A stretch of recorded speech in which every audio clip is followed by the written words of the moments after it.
hide your kids, lock the doors. You're listening to HR's most dangerous podcast. Chad Sowash and Joel Cheeseman are here to punch the recruiting industry right where it hurts. Complete with breaking news, brash opinion, and loads of snark. Buckle up, boys and girls. It's time for the Chad and Cheese Podcast.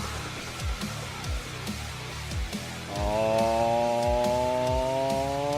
yeah. It's your high school guidance counselor's favorite podcast, a.k.a. the Chad and Cheese Podcast. I'm your co-host, Joel Cheeseman, joined as always, the Rice to my Montana. Chad Sowash is in the house.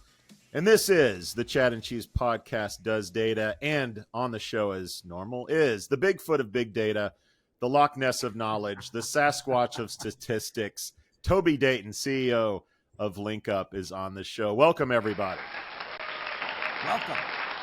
Cheers. Toby's glowing after the Vikings' big win yesterday with the Josh Dobbs era at quarterback starting. Look at him; he can't stop smiling. It was a fun afternoon, that's for sure. A little bit unexpected. Yes. Oh, a little bit, you think? A little bit unexpected. Down to the third QB, you got off the scrap heap of Arizona, and you guys look like a whole different team. All right, well, let's get to got some talent. A lot of young quarterbacks in the league. It's fun to watch. Anyway, we've lost all of our European viewers, so let's get into the news. From Friday, U.S. job growth slowed to 150,000 in October, with the unemployment rate rising to 3.9%. The report suggests the labor market is cooling, which could give the Fed some pause in its fight against inflation. The word Goldilocks was mentioned a lot on all the economics shows on TV. Toby, what was your take from Friday's announcement? Yeah, I think that pretty much sums it up. I think it came in just as we expected, and pretty much what we've been looking for quite some time, pretty much since the beginning of the year, as the labor demand that we've been tracking has been really cooling off.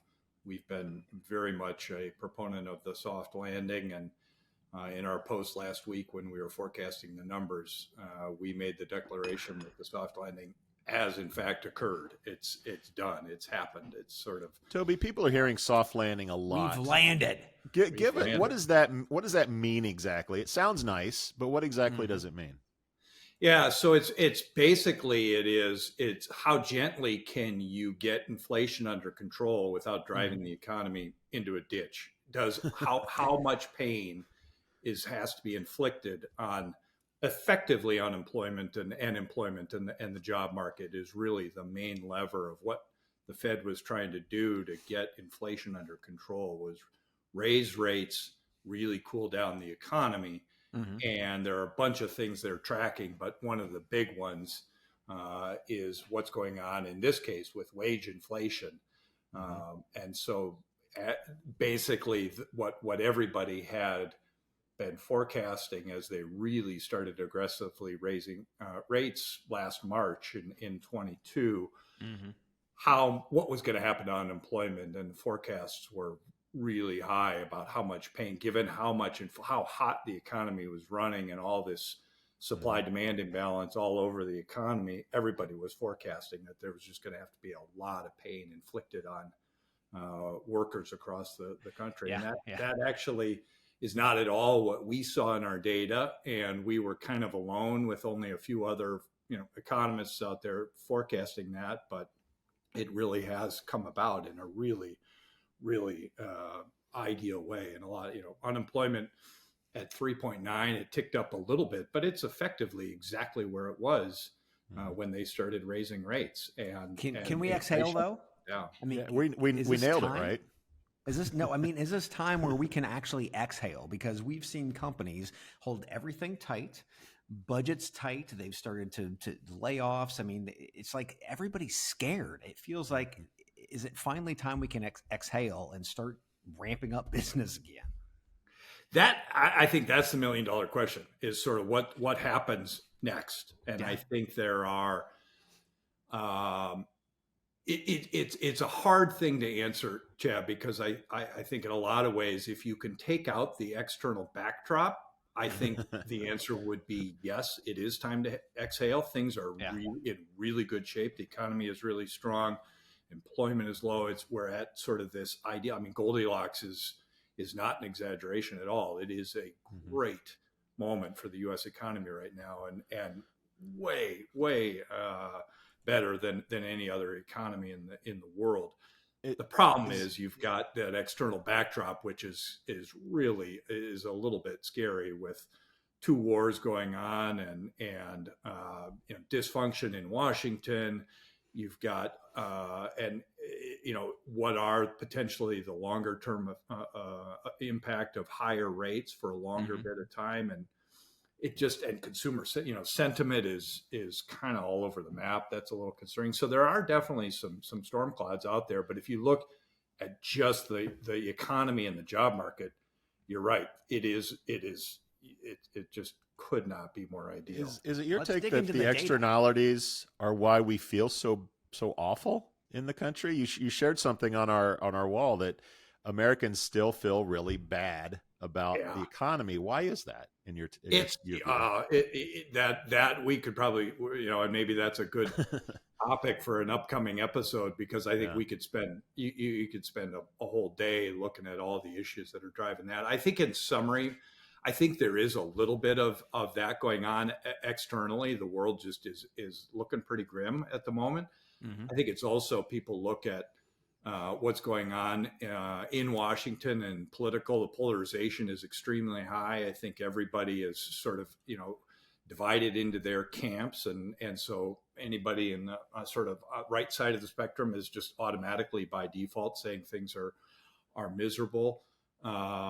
And I think there is a lot of nervousness about that. I also think the inflation thing, while inflation is down back to where, effectively, if not at where the Fed wants it, really, really close, prices are up, and they are up from where they were. And I think there's a lot of things, in a lot of ways, that's not a terrible thing. I think wages coming up is a really good outcome of the environment we've been in, and it's been a long time coming. But that has driven prices up, and people are feeling that. And inflation is it's a very potent thing that people feel every single time they buy anything. And it's not going to come down. Those prices are not going to revert back to sort of pre-pandemic levels. Once prices are up, the inflation is down, so the rate of growth is coming way down, but they're elevated, and which affects salaries, which affects employers, which affects hiring. So it obviously comes all full circle on that. The thing that I think is what's one of the things, going back to sort of the where the job market has been over the last couple of months, is that it is, finally wages are higher than inflation. So people's take-home pay, their incomes are higher than the rate of inflation. So that is relatively new in the recent past. And so that the longer that goes on, I think that the negativity around elevated prices hopefully starts to subside as people start to realize this is an ideal outcome, and it has not been this way for quite some time. So I think it'll take time for people to sort of adjust to that view.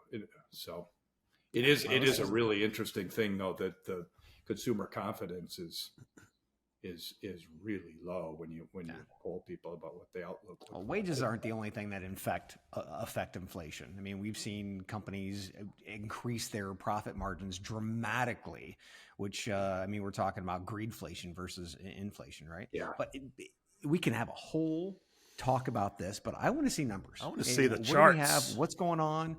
Yeah, show us numbers. I mean, this is time to geek out, Toby. Show us what you got. Yeah, perfect. So again, we'll just run through a couple of quick numbers, and then this will be a good touch point for getting into some discussions around different details, but effectively. And as our first show, Toby, I know, like these are your numbers. A lot of people don't know Link Up and what you guys do. Just give a quick little 10, 15 second of what you guys do and how you get this data. Where do these jobs come from? Yeah, so we are. Thank you. What we're doing is essentially collecting job openings directly from company websites, from employer websites around the world every single day. So we go out to tens and tens of thousands of companies directly to their corporate career portals, and we pull in all of those organic job openings that they're updating every single day, and we're pulling those into a giant database of job openings. Right. So we literally fresh, no duplicates. Like, this is really good stuff. Yeah, this is it. Exactly what we call job board pollution. We have none of that. We're not aggregating from job boards, duplicates, expired jobs, advertisements, scams, fraud, lead gen. No arbitrage happening here. Yes. All that stuff. So we've got real jobs from real companies updated every day. So it really gives very significant sort of predictive insights into what's going on in the job market globally. And then you can look at individual companies, sectors, geographies, all the way up to macro views. So this is kind of the macro, if we had to sort of boil down our data into one picture at a macro level, this is it. So the dark blue line at the top is total job openings. We can talk a little bit about the numbers, but and then the green and red bars are new jobs added in a month and removed jobs. So when a company has an opening to fill, they post a job, we see it. We do a lot of work to identify jobs as new. So we know exactly what that is in terms of new job openings. And then when they fill the position, they remove it. Companies tend to be quite disciplined about removing jobs on their career portal when they're filled. They don't want applicants coming in for positions that have been filled. So they tend to be really disciplined about removing jobs. So those are two key metrics, but it's really the combination of all three of those that really give us insights into what's going on. And again, in this case, this is monthly data. We do it. We collect it daily, but we aggregate it up into a monthly view that gives a sense of what's going on. So if I'm simplifying this, is red good because they're filling the jobs, or is it bad because they're taking the jobs down because those jobs don't exist anymore? And is the green line always good? Yeah, the red bars can be both of those. Most of the time in a normal environment, a removed job is a job that's been filled. That's the sort of normal dynamic. And again, it's a good segue into this chart down below, which is daily. New and removed tend to work in tandem pretty closely. They post a job. On average, it takes about 45 days to fill. Then it comes down. And so those tend to move very, very much in lockstep. When there's a change in the business cycle, then you start to see deviation between new and removed, because companies, they either that's a big gap. Really start hiring quickly and they post a lot of jobs, or they're pulling jobs down because they have no intention of filling those positions anymore. So the divergent we're seeing is bad. They should move in lockstep. Okay. This is a sign that there is some, it's a combination of a couple of things, but generally there is a little bit of a growing backdrop that as the economy is cooling down, as rates continue to remain elevated, and people are starting this, definitely we're in a very nice equilibrium between supply and demand in the workforce, in the labor market, job market. And that tends to have happened because job openings are coming down. They're filling them, but they're also not. They're sort of clearing out the market, if you will, and that sort of brings us back up to sort of the large backdrop of what we've seen, really since, again, going back to sort of 22, and you can see, even going back further, sort of what happened in COVID and then the recovery. But essentially going back to sort of early 2022, when labor demand was at its peak for us, right, about 7 million job openings. Job openings since then, right when the Fed started hiking rates back in March to cool down the economy and curb inflation, since that time in all of last year, at the end of last year, when we sort of hit that bottom point, labor demand had dropped about 25%. So that's really, again, going back to what we were seeing in our data, was a very nice, gradual, but very consistent, persistent decline in labor demand. And that's what we saw as just, again, sort of effectuating the soft landing that we saw happening. And then really since the beginning of this year, labor demand has stayed almost flat, essentially, but in a very good place and elevated from quite a bit above where it was pre-pandemic. Oh, yeah. And as companies were raising wages and making all these other massive concessions that job seekers and candidates and employees were looking for, that effectively allowed them to really get hiring and meet the demand that their businesses were seeing, and this just insatiable demand for everything across the economy. And they, as I said, sort of clearing out the market, filling all these openings that they had. And it really resulted in a fantastic economic backdrop to, again, bringing about that soft landing with inflation coming under control and really no rise in unemployment whatsoever. This is Toby's excited face, by the way. So you know he's a numbers guy. This is his ecstatic face. Yeah, it is fun. It's really been, and it's been just such a crazy couple of years. Thinking about can we dig in some of the specifics, the states, growth? I think some of that the industries that are growing. Can we and talk falling? about the strikes, for goodness sakes? I mean, because that was 33,000 people, right? How did that impact the job market? Are we going to see like a rebound because we had 33,000 people out? And now they're coming back to work, right? Yeah. Did we see that in the numbers? Do we think that that's going to show us a bigger rebound for next month? That'll bounce back, and there are always month to month sort of anomalies like that. I think that this definitely plays into the numbers, and there's a lot of things that are going on month to month, and there's been also a backdrop of how reliable the Fed numbers are when they do surveys. The survey response rates are incredibly low.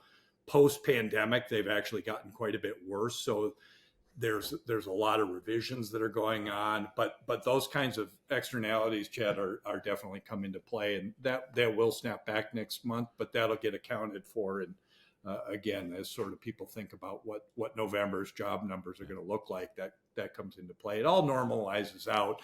Our view tends to be that while the initial releases are important, we're looking at sort of a higher level, broader, longer term 30, 60, 90-day view of what's going on in the job market, because that, I think, gives you a more accurate sense underlying the headline numbers of sort of what's going on. And again, going back to your point about the strikes and some of the changing dynamics, we can get into this after we run through the numbers, but that, and you guys have talked about it on your podcast, the impact of employee and labor and the power and the gains that employees have made relative to employers. And that is a really interesting, I think, long-term outcome of what we've been through over the last couple of years. And again, I think that's one of the big questions is, how permanent is that going to be? What's next year going to look like? How,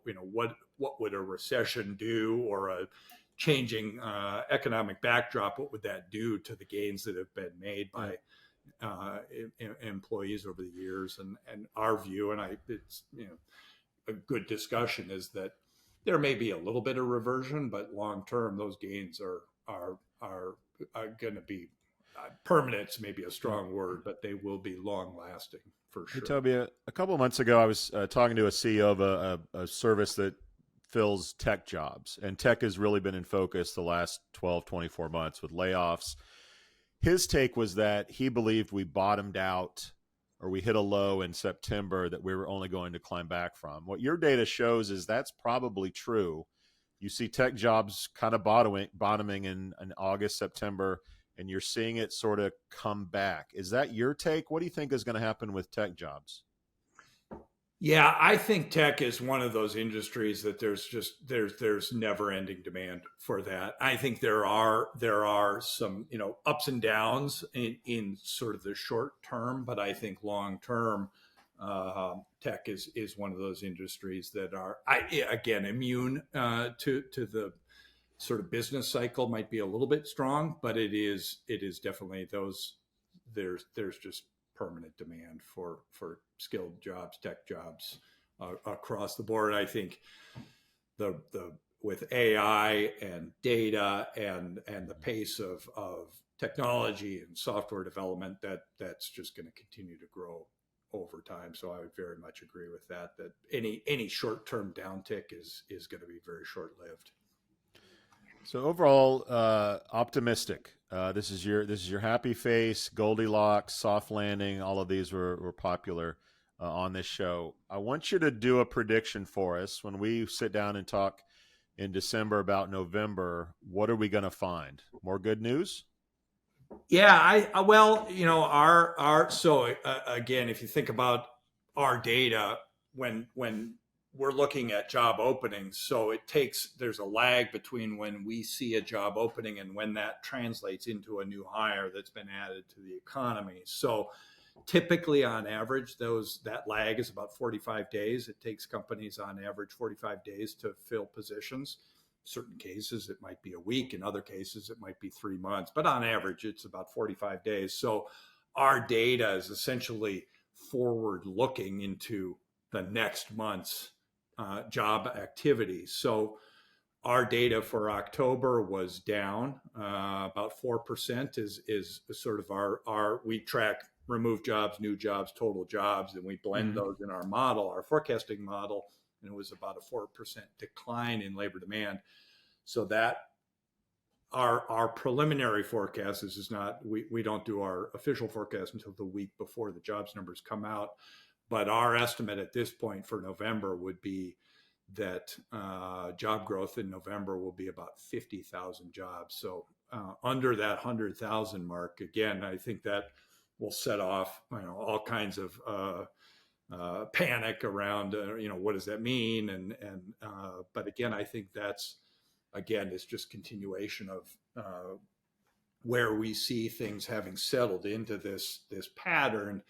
And effectively, we see job growth sort of normalizing around month to month, that sort of 150,000 number. But on any given month, it might go down, might go up from there. But on average, we see that settling in for some period of time. Would you say good news for recruiters? We have a lot of employers that listen to the show. I think in certain pockets, depending on what you're trying to recruit for, I think it can be an okay time. I think generally speaking, it's, labor demand has definitely tapered off. It is, we're in this sort of steady state.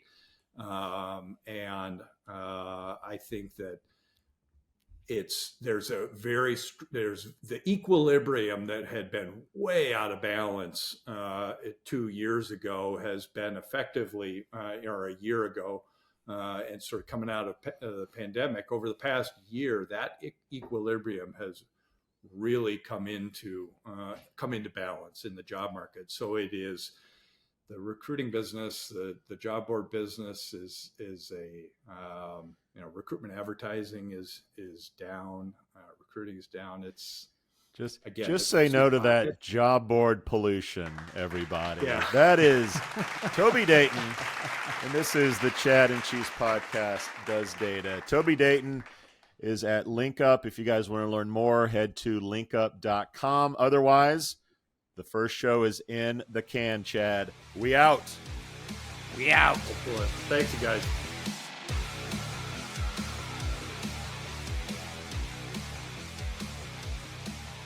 Thank you for listening to, what's it called? A podcast. The Chad, the Cheese. Brilliant. They talk about recruiting. They talk about technology. But most of all, they talk about nothing. Just a lot of shout-outs of people you don't even know, and yet you're listening. It's incredible. And not one word about cheese. Not one. Cheddar, blue, nacho, pepper jack, Swiss. So many cheeses, and not one word. So weird. Anywho, be sure to subscribe today on iTunes, Spotify, Google Play, or wherever you listen to your podcasts. That way you won't miss an episode.